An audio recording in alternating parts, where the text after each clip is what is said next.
Welcome to this video. In the previous video, we learned about some elements of probability.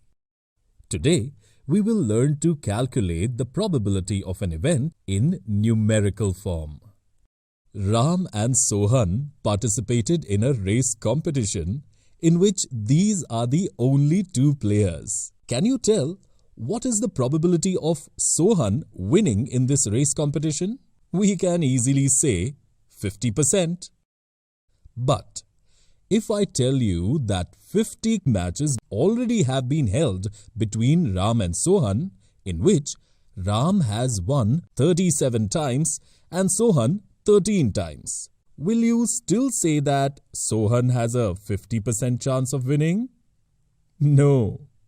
Basically, there are two types of probability: experimental or empirical and theoretical, based on which there can be two different answers for the same event. Let's see an example to understand it better. Suppose a kabaddi match is going to happen between Team A and Team B.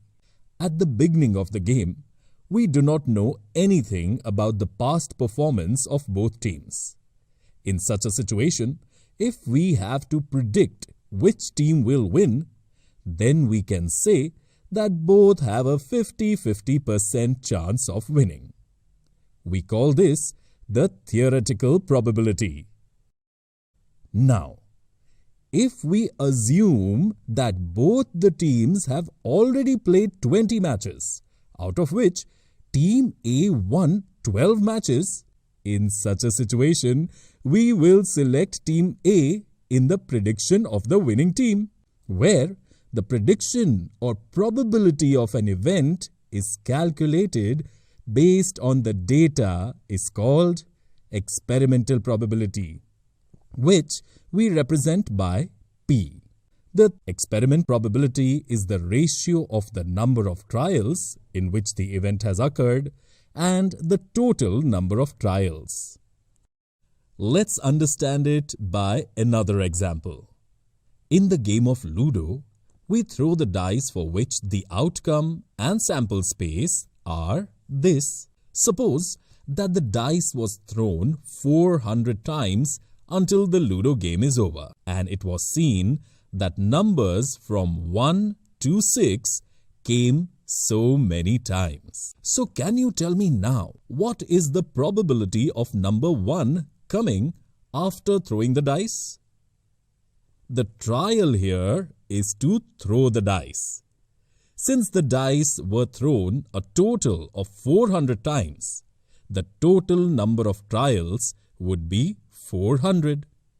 The desired event, number 1, is to come. In our experiment, the number 1 got 96 times when the dice are thrown 400 times.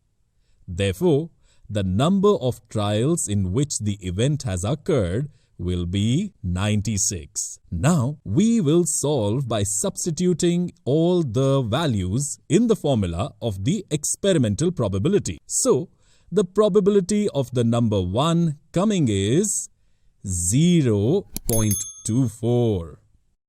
Today in this video, we learned to find the type of probability and the experimental probability for an event.